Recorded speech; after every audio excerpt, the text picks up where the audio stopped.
Welcome to the 49-Yard Dash Podcast, the podcast on your San Francisco 49ers, hosted by myself, Stephen Ellis, joined now and weekly by my good friend Josh. And we got Luke once again. This is the first time that we have had Luke on after the 49ers won a game. So this is a pretty special event. I didn't really want to do it, but, Josh said that we should. No. On my knees. Begging, please. First, how's it going, guys? Doing good, man. Jimmy Garoppolo took me out to dinner last night. I told him, I said, listen, man, everything I touch turns to gold, and we blew out the Rams. So we're living up to that promise, man. So everything's going good. Luke, other than that satanic picture you got back there? All right. First of all, this picture is fantastic. This is what should have happened in the draft. I digress. Jimmy G was pretty dang nice on Monday Night Football, man. I mean, made the right reads, made the right passes. We got to win. And, frankly, right now, we should be the top contender for the Super Bowl. We beat the Rams. That's right. Other than the Steelers. I would have the Niners up there as my second team. Niners Steelers, baby. Here we go. Niners Steelers. Let's go. Man, it's crazy. You jumped right in. But, man, in a game where I think you picked the Rams to win too, didn't you, Luke? Oh, yeah. By a large margin. Yeah, I mean, me and Josh both picked the Rams by 2 possessions to win that game. And the 49ers won 31-7, or 31-10. Sorry, I forgot they got a late field goal that didn't matter. That was shocking. Now really the discussion is who's the second best team in the NFC. Yeah. Cardinals look awful. The Rams are terrible. That's a good question, man. I don't know. In all seriousness, it really does. 2 weeks ago, we talked about the 49ers should beat the Kyler Murray, DeAndre Hopkins-less Cardinals. And then even if they drop one to the Rams, it's really looking pretty solid for them to have a run, make a run towards the playoffs. The Cardinals game didn't go how we expected. They dropped it. But then the Rams didn't go how we expected, and they dominated. Daddy Shanahan is still the father of Sean McVay, as we all know. And 5 in a row. The best player, in my opinion, in football, Aaron Donald, has one kryptonite, and that kryptonite, for some reason, is Dan Brunskill. And we don't know why. But he has a history of playing fantastic against Aaron Donald, and it continued. So, Kyle and Brunskill, the dads of the Rams. And there's no evidence to say otherwise. But either way, they went one-on-one in those games like we expected. We'll go further in the game, but they still have a chance at a playoff run. We'll break that down more. But specifically in this game, obviously the early turnover by Matt Stafford, which was basically just an arm punt, and Jimmy Ward caught it.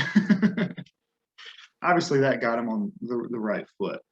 But what's the biggest reason the 49ers were able to control this from start to finish, and they frankly embarrassed the Rams?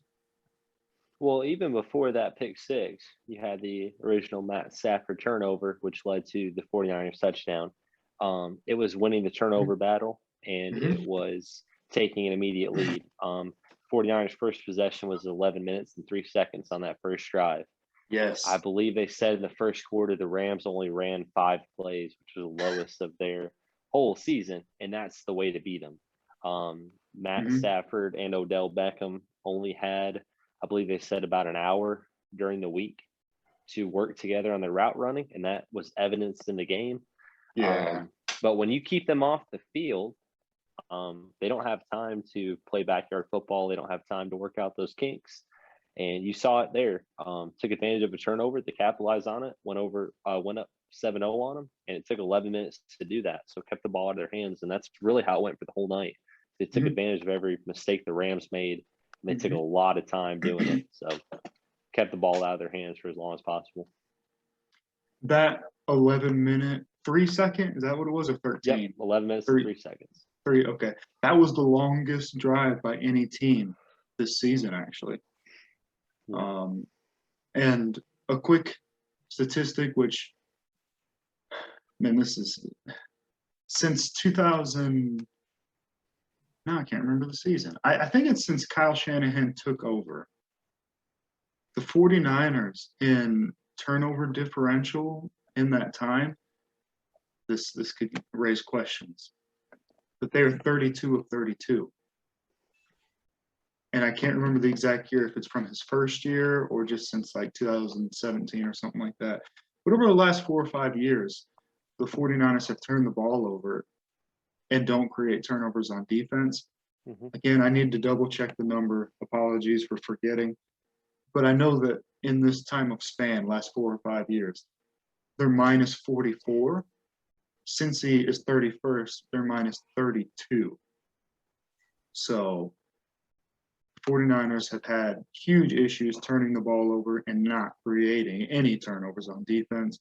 But here, first quarter, Jimmy Ward, man, created 2 of them and took one of the house.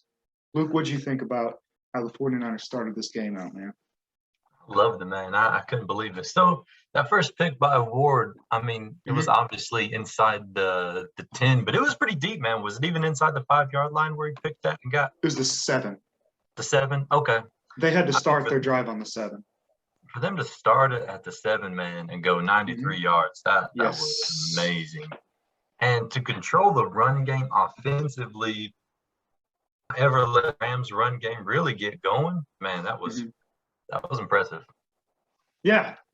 And I've heard a couple people say, well, the offense was able to control what they were doing and run the ball because they got out to a 14-0 lead, almost like they were kind of discrediting the offense. But I'm glad you mentioned that because that first drive, they had to go 93 yards. That's really not the case. Obviously, Jimmy Ward caught the second pick and took it to the house, so that gave them the second touchdown. But that first touchdown was not handed to the offense by any means. No, not at all. So I don't think this was a game where the defense carried early. But go ahead, Josh. No, and it was very interesting how many times they the Rams lined Von Miller and Aaron Donald up on the same side, and the 49ers ran at them.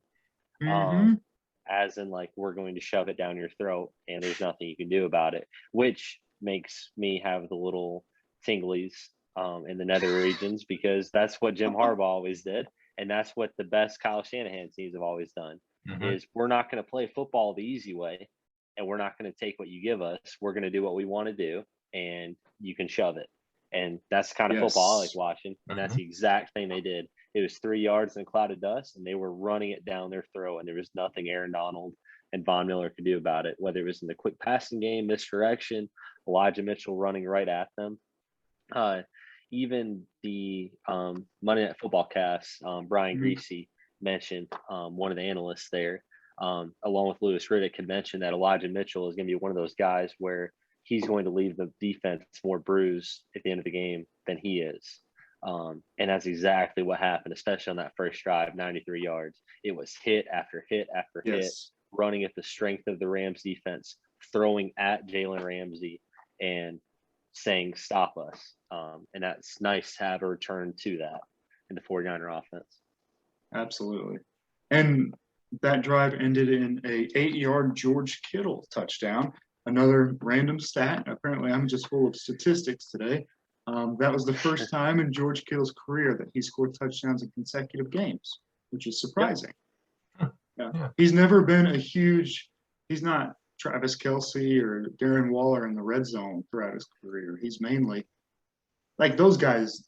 Once they get in the red zone, they box out and just throw it up to him. George Kittle's never really been that type of tight end, but the last 2 games, they've kind of just threw it to him and let him win a one-on-one, and he's done it both times, so that's good to see.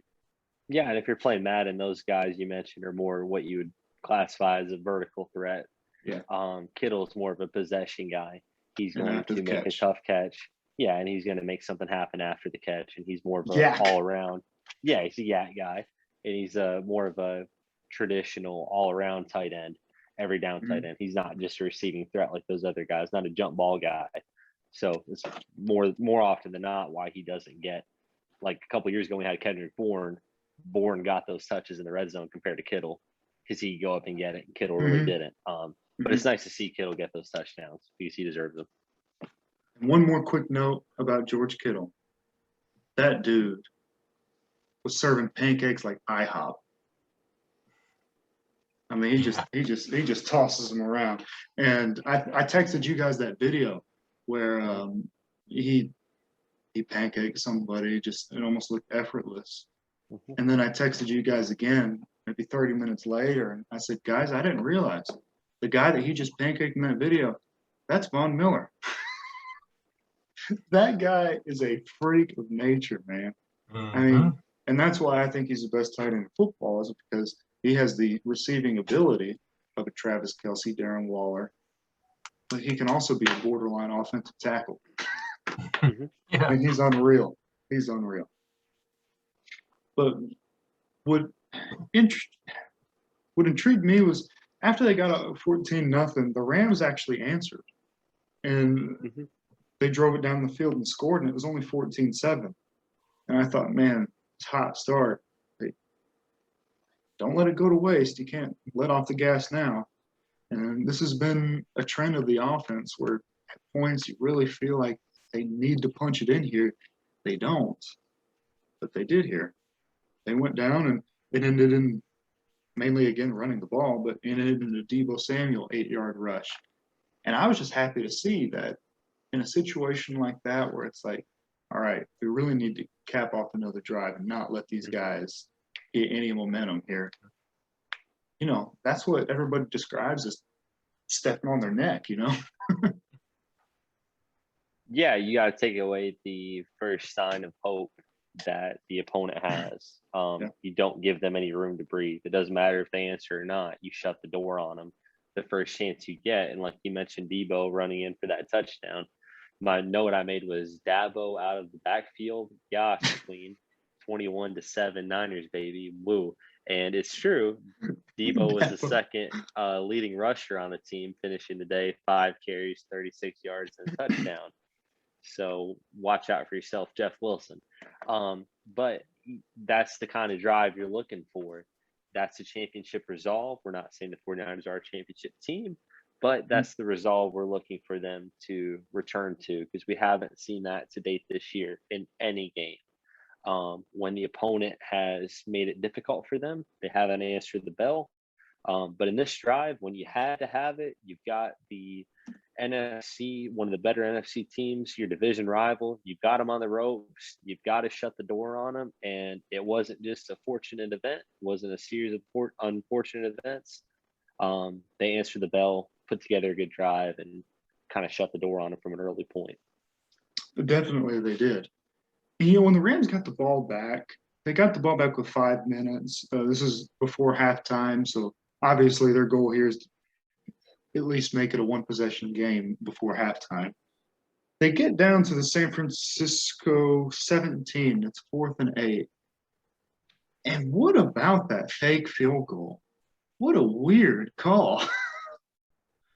It didn't really work from the start, but DJ Jones, I mean, he made a great play there. He's a DT. He's a big dude.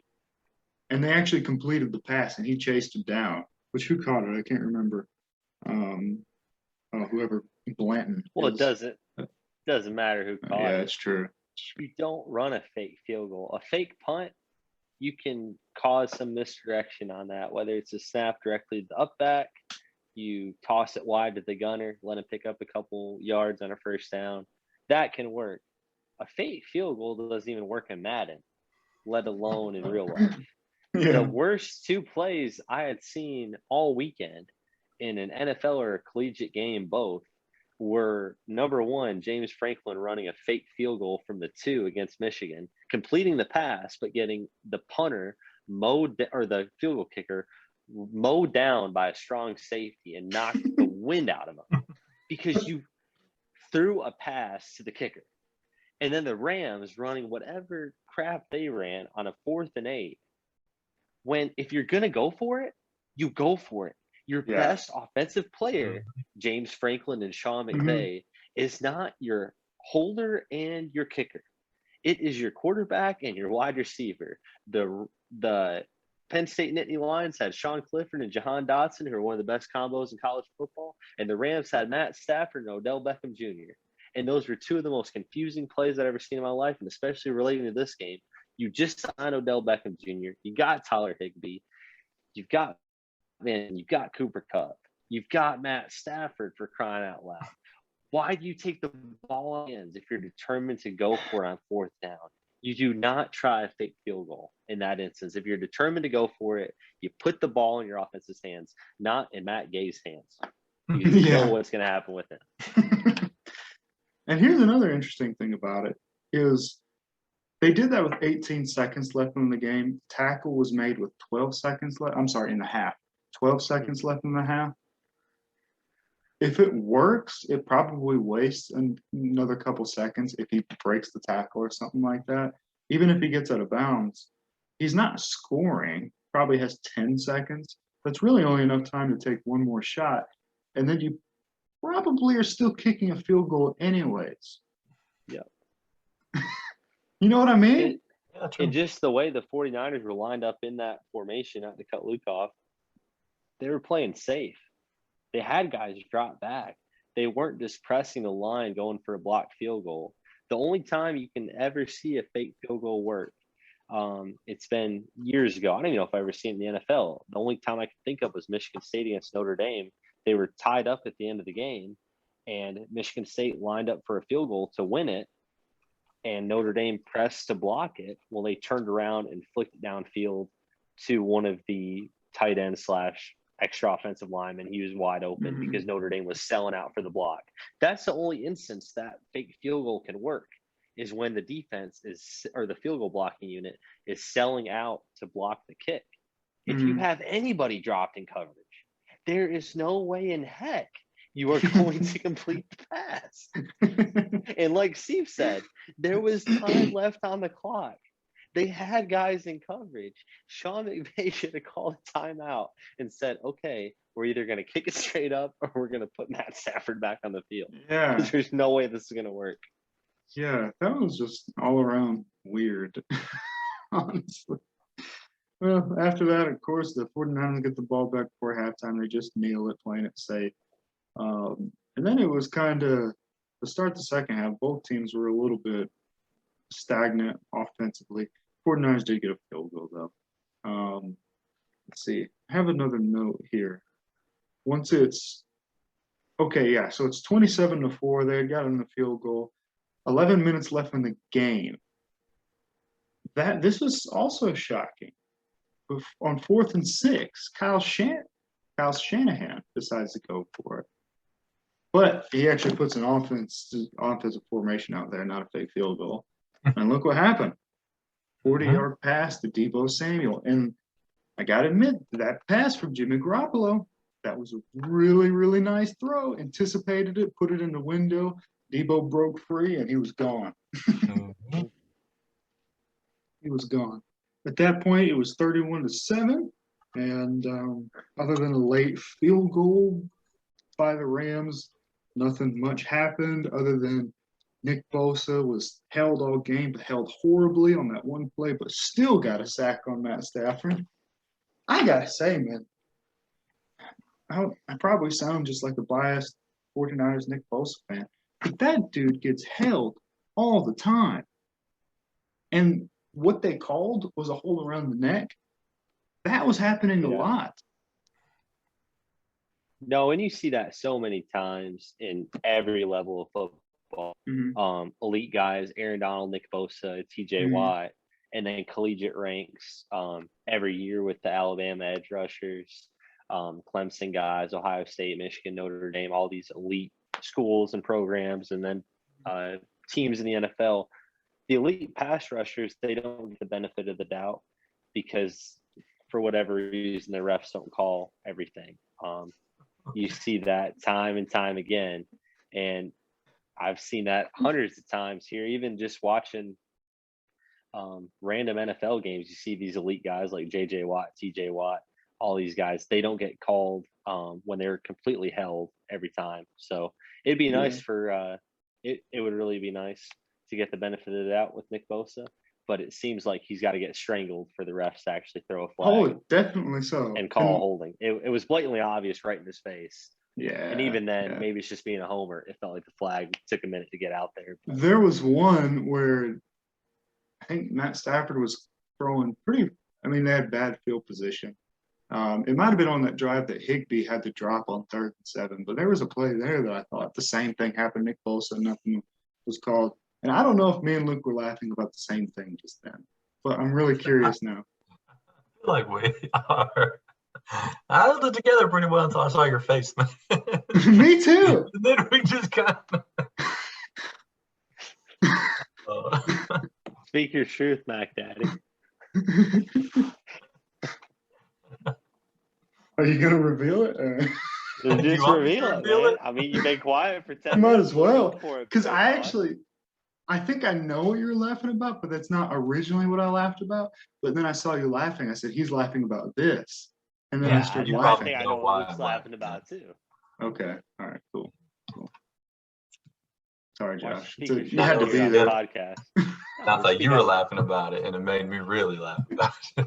Yeah, hey, just speak your truth on the podcast, man. Lay it out there. What you I'll got? lay it out there, man.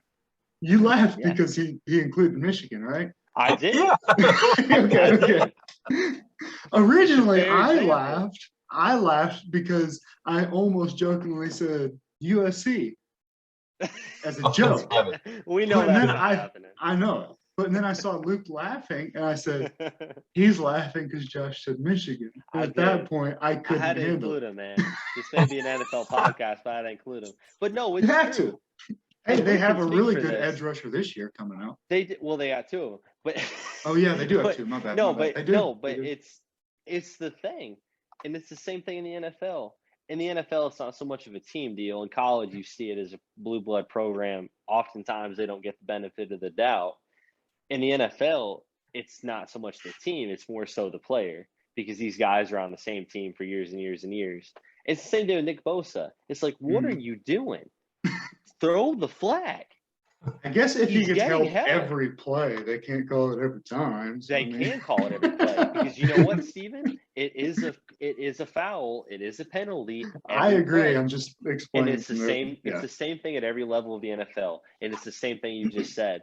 Or not the NFL. It's the same thing at every level of football: high school, college, NFL. If it's the better player, the only way to stop them, whether you're a receiver and the defender's holding them, you're a running back, you're giving him a face mask, a horse collar, you're a quarterback, he's laying out on a late hit, or you're an elite edge rusher and you're holding him every play. They do not give the better player every call he deserves. They won't call it. Yeah, They'll it's only true. call the ones It's that are true. more severe because they know how Yeah. much better he is. And it's the same thing at every level. And it would be nice for them to call it fairly. But we all know Steve's a USC fan, I'm a Michigan fan, Luke's a Alabama fan. We're all 49ers Obviously. fans. We've He all likes had Mac Jones. I mean, he's an Alabama yeah, fan. but we've all had dominant defensive linemen in our college and then of course the 49ers history. And that's the thing. You're screaming and yelling at the TV, you're screaming and yelling in the stands, throw the flag. They don't do it every play like they should because they're not going to do it every time because it would literally be a flag on almost every down. So it would be nice for them to call it, but it literally took Nick Bosa getting strangled. It did. It did. To get a flag. It did. Absolutely. Absolutely. Yeah. I see a bunch of 49ers fans complain about it, but I'm sure the same thing happens. The Aaron Donald, Myles Garrett, that's just how it is. Oh, sure. But Yep. Yeah, it's true. All right, guys. Should game balls one offense, one defense, or two offense, two defense, and or other? Let's just say two miscellaneous. It can be any. It can be coaching, special teams, offense, defense, anything other than Mac Jones. Two total. Anything How about other than three Mac total? Jones. Three total. Anything other than Mac Jones. And they had to play in this game. They had to play for the 49ers or be involved with the 49ers That's right. organization. All right, who wants to go first, man? Josh, Let go Luke go for it. first. No, All let right. Luke go first. All right, man. Luke. I'm Luke, sick of Luke. him looking at me and laughing at me. 3 Go game first. balls, man. 3 game balls to anybody. Stop trying to think of a way to include Mac Jones.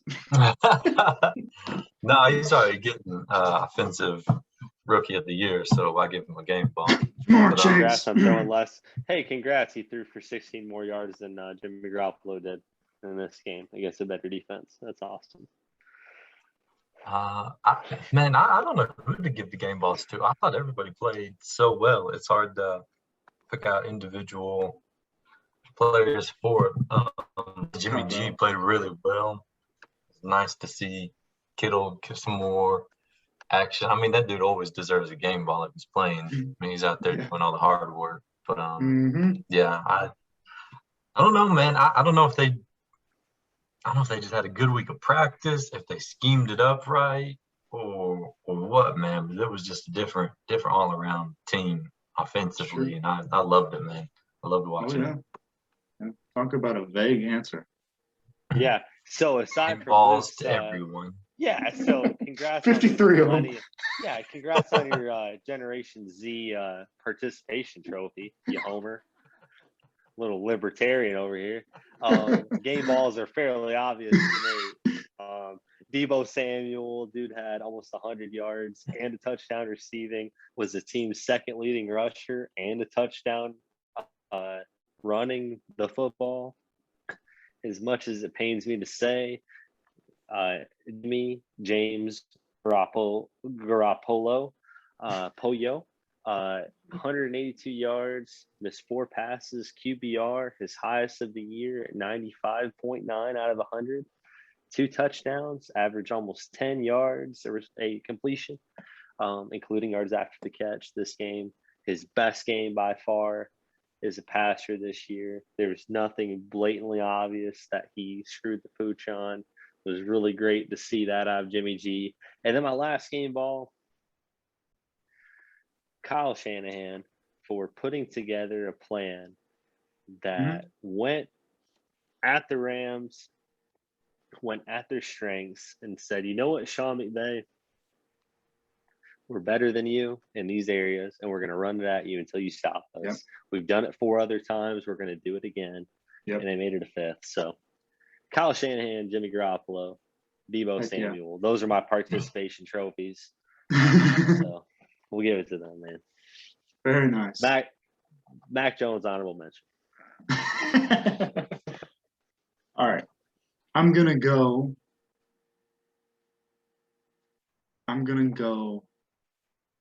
Jalen Moore for playing pretty dang well against Von Miller in his first NFL start. He did get hurt and he had to leave late in the game. Tom Compton came in, but Jalen Moore being thrown in at a position he doesn't normally play. He's normally left tackle. He played right tackle against Von Miller and held his own. So I'm throwing one to Jalen Moore. I'm throwing one to, I don't want to do the same guy, but I guess I'm going to throw one to Jimmy Garoppolo because I think he played excellent. And honestly, when I watch Garoppolo, now that Trey Lance is sitting behind him, I frequently watch Garoppolo and try to think, would Trey Lance have made that throw? Or would, good and bad, would Trey Lance have been able to throw that ball with as much anticipation and accuracy at times? Even though Garoppolo does throw some rough ones sometimes. Or even the other way, would Trey Lance have gotten sacked there? Would he have made something out of nothing there? I do that all the time. And there were several throws this past game where I said, man, that was dead accurate anticipation. That was an NFL veteran throw that I don't think Trey Lance makes yet. So I just try to do that from time to time. He played really well. And lastly, this guy, Talanoa, I butchered it. I practiced it beforehand. I'm just going to say Hufanga. His last name is let's easier. Just go. No. Go through it again. What's his first name? Talanoa. Talanoa? Talanoa. Talahua? Shut up, man. I'm trying. You're doing He good. came from USC. I should really know how to say his name. But Hufanga, Tagovailoa. All right. he's not the biggest strong safety. He's not the most athletic strong safety. But you watch him, and he is just instinctual, and he's good at football. And that's a good quality to have when playing football. So he's all over the place. And I love watching him. So him and Jimmy Ward played awesome. Jimmy Ward was just the really obvious one since he had 2 picks. He's another guy I feel like is extremely underrated because he doesn't normally catch picks, but he's actually great in man. And normally, I don't know if you guys noticed, they did it again, but they put him one-on-one with Cooper Kupp, and they did that in the past last year too. And last year he locked him up. This year Cooper Kupp got his own, but he didn't have a bunch of meaningful yards. It was mainly just garbage time junk that didn't really matter, honestly. Well, they targeted not many 6 free times on the first safeties. drive. So Yeah, sorry, go ahead. true. But not many strong safeties can play man on Cooper Kupp. So Jimmy Ward's a weapon on defense, and I think he's one of the more underrated defensive backs in the game today. No, he is. That's what I got. And just to reiterate on Tua Tagovailoa, he's got 2 things going for him. He's good at football, and he's healthy, and that's 2 things Jaquasi Tart has had an issue with, despite the batting rating of 83 overall. So Tart's gonna have a run for his money when he gets back healthy. Hufanga's giving him can't believe I said that right. He's giving him a run for his money with the starting job. And thinking about Ward too, like you mentioned, coming out of college, out of Northern Illinois, cornerback is what they drafted him as. He was in college as a safety. Now he's moved back to safety. He's really the captain of the back end. So no matter who's back there with him, he's really commanding it. We joke around about Hufanga or Jaquasi Tart, who's going to start back there. But no matter who it is, both of those guys have a similar level of football IQ. They're both downhill thumpers. They're going to complement Jimmy Ward really well. And it's really nice to just have him back there as a guy who's just so versatile. Not a lot of teams in the league have that, where you can put him on literally the team's best wide receiver and say, go toe for toe with this guy. And then also come downhill and run support. So it's nice to have a guy like that back there. And then of course Hufanga made some great plays. So Tart's had so much injury history in his career here. So it's nice to have a guy, whether Tart's the guy for the future or Hufanga's just kind of that third safety that's flexible. It's nice to have a guy like him there who was battle tested in this game when the Rams have arguably the best skill position weapons in the NFC. And he went up there with them right next to Jimmy Ward the whole game, toe for toe, and held his own. It's nice to have that guy there. So whether he starts or is just kind of a role player who they put in situational downs, you can feel confident knowing whatever safety you got back there, they're going to be all right. Yeah. I like Tart, but that's definitely his replacement because Tart would have to get paid this offseason, and they're not doing that. Tart is gone. But hey, this guy's there to replace him, so they should be in good hands. He's a good player. Since the 49ers beat the Rams, we assumed they would split. Like we mentioned in the outset, we assumed they would split games between the Cardinals and the Rams. It just went the opposite way. So they're sitting at 4-5, which in a normal year that probably wouldn't be any good. But this year, that's 6 through 10 slots in the NFC are right there. They're all 5-5, 4-5. And it's a weird year. But when you look at the schedule, they're in Jacksonville this week. You think they should win that game? They're at home against the Vikings. You think they should win that game. Then they're in Seattle and in Cincinnati. Seattle's not looked good this year, even with Russell Wilson this past week. They didn't look good, but I'm sure they'll get better. And Cincy started really hot. Now it seems like they come back to earth. And then you're at home against the Falcons. Then you're in Tennessee. That's a tough one. But then you're at home against the Texans. And then you're in LA. But Jags, Vikings, Texans are definitely games they should win. Seahawks, Oh, Falcons too. So that's 4 games they definitely should win. Seahawks, Bengals. Those are probably. I mean, I bet the lines are going to be pretty dang close since they're on the road. There's really only 2 out of the last 1, 2, 3, 4, 5, 6, 7, 8 games that they'll probably be favored strongly against. Would 5-3 work to finish the year? That would be 9-8. Maybe in this NFC, Yeah, I think so. I think it would, bro. it probably would. Well, we talked about it, Steve. Can't remember if it was on. I can't remember if it was when Luke was on last or not, but I know it was when the Cardinals game or before the Cardinals game happened after the Bears game review. We talked about having to win 7 out of the next 10. We didn't anticipate it being the Rams win and the Cardinals loss. Yeah. But we're still on track to win 7 out of the next 10. And you've got the same record with the Vikings. You've got the same record as the Falcons. Those are the teams you're going up against for that last wild card berth. So you win those games, you got tiebreakers over them. The Seahawks, though they're a game behind you right now at 3-6, sitting 3 games under 500. You've got an opportunity to shut the door on them as well. So here we go. 3 out of the next 5 games are opportunities to shut the door on the opponents who are going to be challenging you for the wild card berth. So if there was ever a time to hold on to your pants, this is it. Absolutely. This is make or break right here. Both the teams that they're tied with are on their schedule, like you mentioned, along with Seattle. It's the Saints and the Panthers that are ahead of them right now in that 6 and 7 spot. They're going to play each other, and although the Panthers seem to be kind of re-energized with Cam Newton and seem to be kind of getting behind that, I know that the Panthers still have to play the Bucs twice and the Bills. So I know that's at least 3 tough games. And they're only half a game back at the Panthers.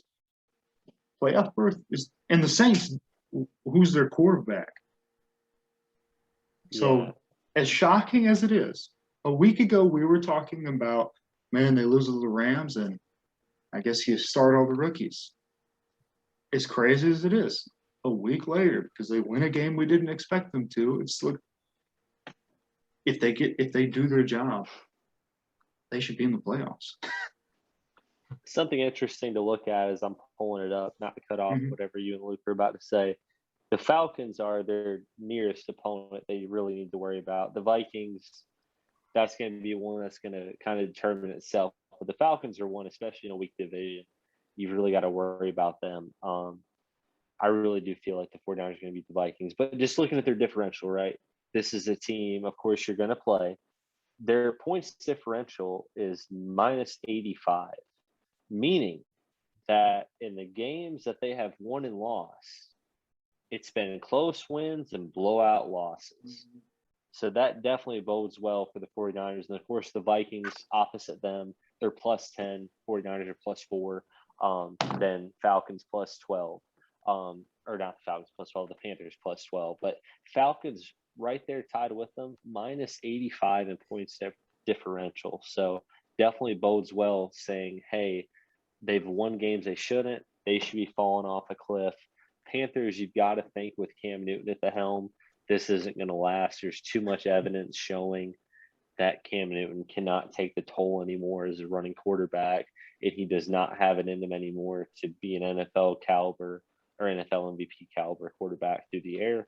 Like you mentioned, the Saints, the NFC South, they're definitely going to beat up on each other. We just named 3 of those teams fighting for the same wild card spot. So just keep winning, and you're going to be right there for the spot. Having 3 NFC West teams in the playoffs definitely seems like a distinct possibility this year. Yeah, definitely so. And what's funny is that point differential that you mentioned for the Falcons. 40 of those points came last week against Dallas because they lost 43-3. Well, and what's more concerning, getting blown out by 40 points, or the fact that through the other 8 games, there was a 40-point differential between those. I would almost be more concerned about that, because that tells me their losses were all by double digits. So definitely feels like the Falcons are falling off. You've got an opportunity to beat up on the Vikings. Seems like the Panthers can't sustain this. And then you're just waiting for the Saints to kind of slip up a game or two without having a steady quarterback contribution and Michael Thomas being out for the year. So Yeah, you got an opportunity to gain ground on these guys. absolutely. I mean, it's up to them though. They got to take care of business against the teams that they need to. And They this do. week, And the nice thing about it, sorry, go ahead. well, no, I'm about to move on, so you go ahead. Sorry. Yeah, and just the nice thing about it, there's no one behind them. The Eagles, the football team, the Giants, the Seahawks, the Bears, the Lions, they're not sneaking up on them. You've just got to take care of the business in front of you.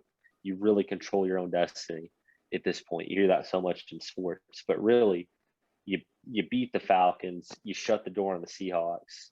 The Panthers and the Saints will take care of themselves. Just keep winning, stacking win on top of win, and you'll be in the playoffs. Absolutely. It's in their hands. And this coming up week is one of those weeks that they should take care of business. They'll be in Jacksonville. But hey, Jacksonville beat the Bills a couple weeks ago. So, hey, you got to take every opponent seriously in the NFL.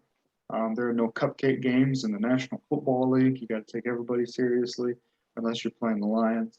Well, unless you're the Steelers. Yeah. But they got to take care of business against Sunshine and the Jags. You guys got score predictions for this game? Or anything that worries you about the Jaguars? Maybe Josh Allen? Yeah. They took care of Von Miller. I'll let Mac Jones go first. Score predictions. I think 27-10. Yeah. Who's winning? Niners.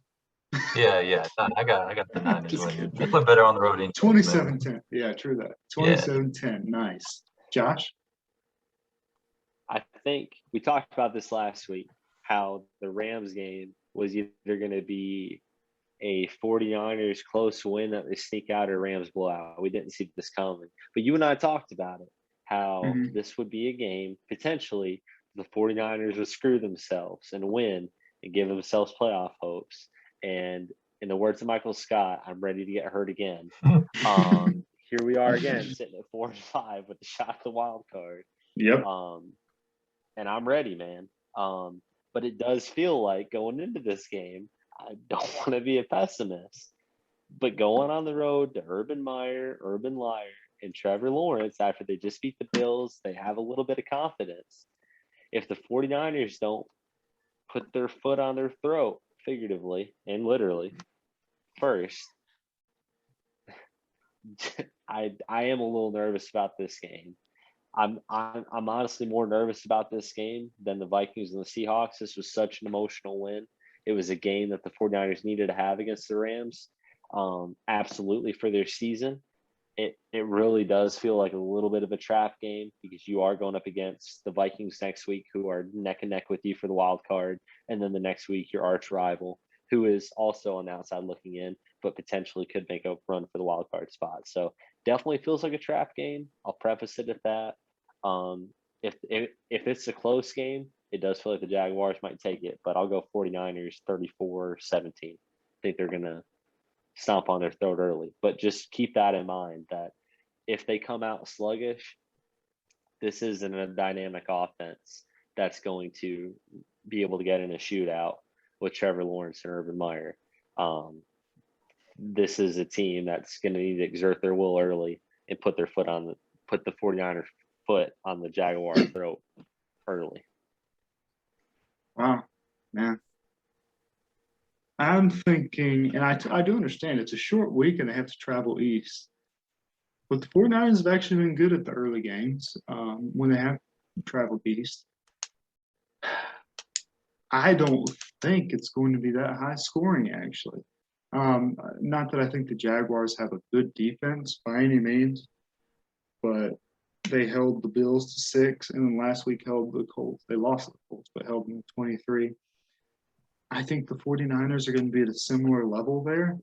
And I was actually thinking 23-16.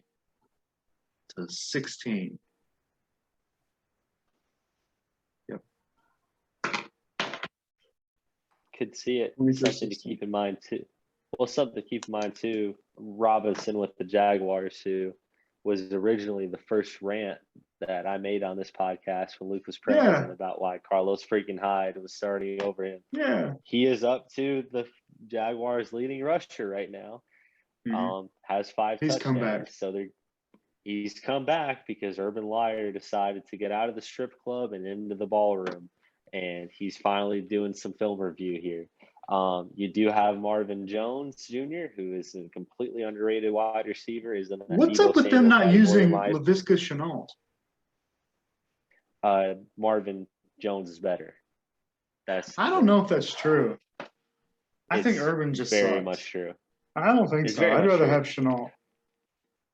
Well, they tried to involve Shenault earlier. We're turning into a Jaguars podcast, but you do have weapons. The point I'm trying to make is you do have weapons that can give you fits.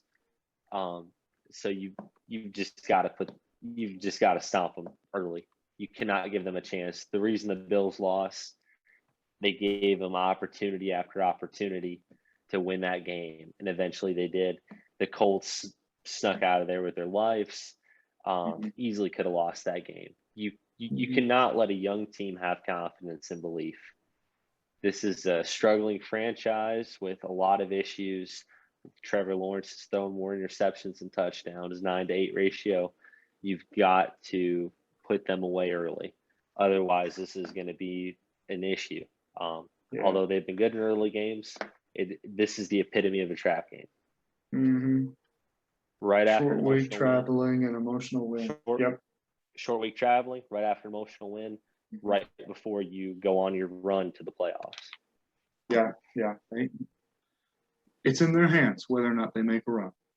And all we can do is sit back and hope that they do it. And if not, it's kind of a wasted season because you didn't make the playoffs and you didn't get Trey Lance reps.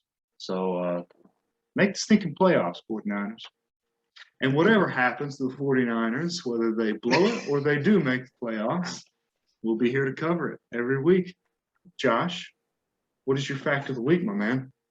I would just like to say that just a funny thought, you've heard of over the years, especially during the Cold War, how the U.S. would send spies over to the USSR, to the Soviet Union, try to infiltrate that government, how they even based a show off that's called The Americans, where the Soviets would send spies over here to America to try to infiltrate the American government, and they would have ways of offing themselves should they be found. And the way I found personally, it's called apple seeds. Apple seeds contain cyanide poisoning. So should the 49ers lose to the Jaguars this week, I'm going to off myself with several gala apples, just the seeds. And we'll see what happens. So if I'm not here next week, we'd like to introduce you to the new co-host of the 49-Yard Dash, Mac Jones.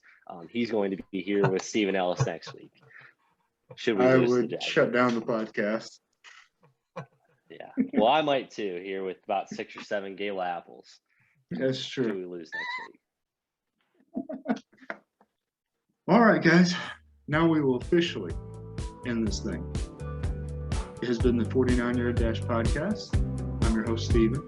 That's Josh. That's Luke. Peace out, guys.